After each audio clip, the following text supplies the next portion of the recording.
In the movie The Secret, I quoted Dr. Wernher von Braun, who is considered by many as the father of the space program. He said, the natural laws of this universe are so precise that we don't have any difficulty building a spaceship, sending people to the moon, and we can time the landing with the precision of a fraction of a second. He also said these laws must have been set by someone. And you know, it's strange. It's not that long ago when science and religion were really considered antagonistic. That's not so today. It's looked at it now, one studying the cause and the other studying the effect. And von Braun said, after studying the spectacular mysteries of the cosmos for many years, he had arrived at the firm conviction that there is a God. I see the laws as God's modus operandi. It's how everything happens.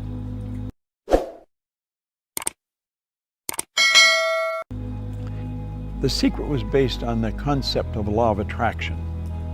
And because the movie went viral, it was all over the world, everyone everywhere was talking about the law of attraction. People writing books on it that don't really understand it, people speaking on it that many of them advertise their ignorance when they talk about it. I'm of the conclusion that attraction is not really understood in any depth by most people. Now, I've studied this every day for 50-some years.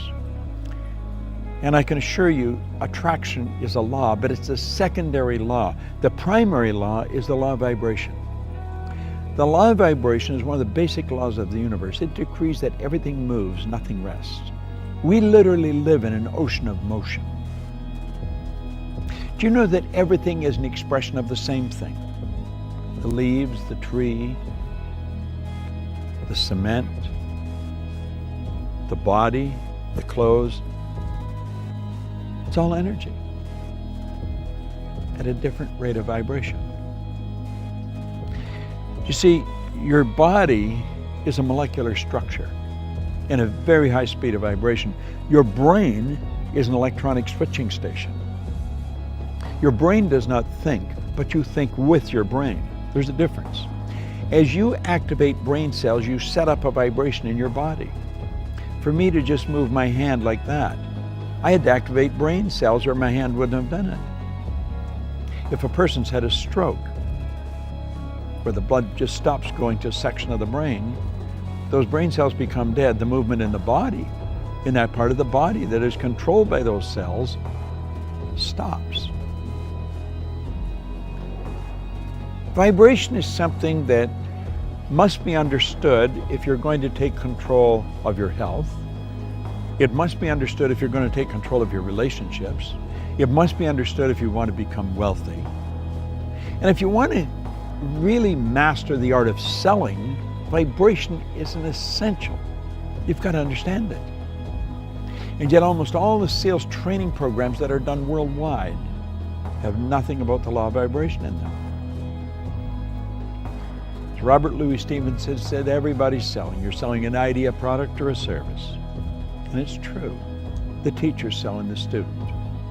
The parent's selling the child selling the parent.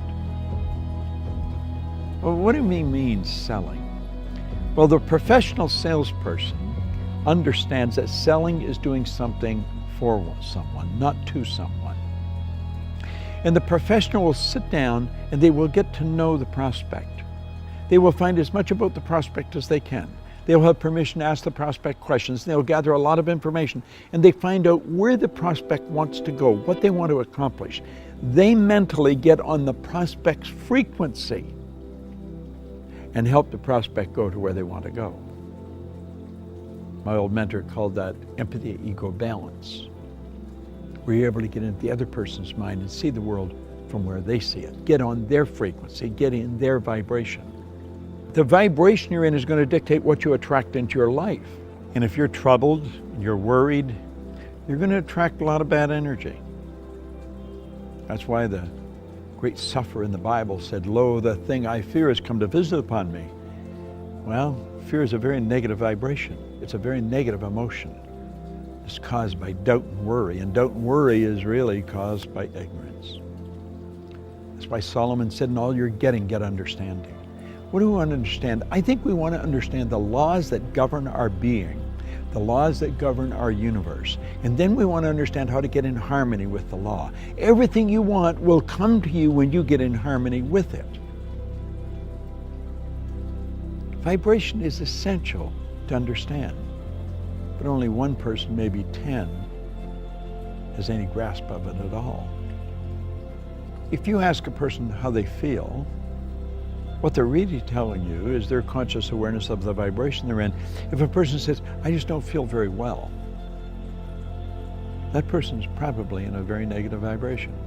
A person said, I feel wonderful, they're in a very good vibration. If you're in a really good vibration and you're with a person that's very negative, you will not feel comfortable in their presence. Feeling, conscious awareness, vibration. You don't feel comfortable in their energy and you want to get away from them. Now, if you were negative and they're negative, you're going to come together. Misery loves company. See, these old sayings are all based on laws. It's hard to believe that two miserable people would be comfortable together, but if you understand they're both on the same frequency, they're both listening to the same music. You'll often hear a person that went for a walk in the woods. They said it was so pleasant. Why? The vibration of nature is perfect. That's why a walk in the woods leaves you feeling so good.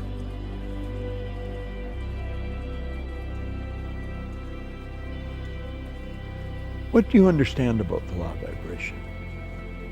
That's a good question to ask yourself.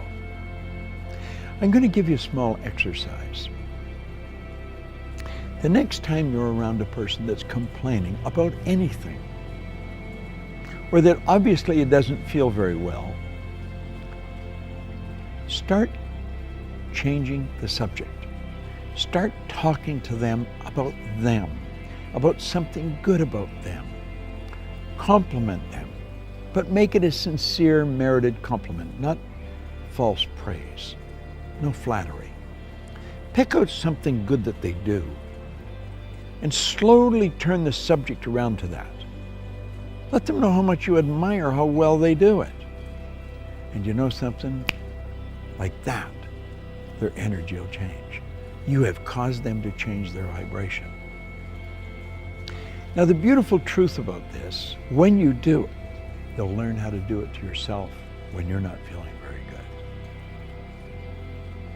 That's the beautiful truth.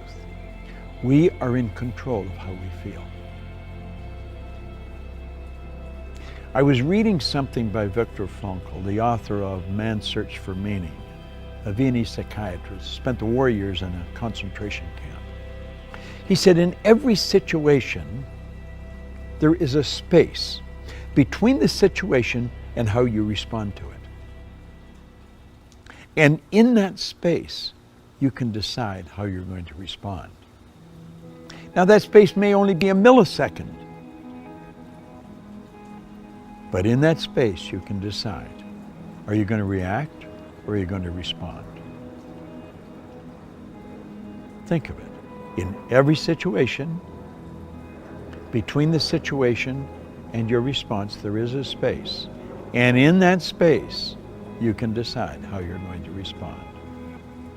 Vibration is something that I love studying. When you're in a restaurant or in a store or any place where the energy is really good, you feel very comfortable. It's the vibration in the place. You've gone into a restaurant and sat down, and before you ordered anything, all of a sudden you don't want to eat there. Why? It's the energy, it's the vibration of that place. You should get up and leave. Go where you feel comfortable. Do what makes you feel good. That's why people that are doing what they love never have to work again. They spend their whole life in a wonderful vibration. The person who truly understands how to pray puts himself in a wonderful vibration. I want to suggest you study it. And understand this, you will attract to you whatever you're in harmonious vibration with. You are in control of the vibration you're in.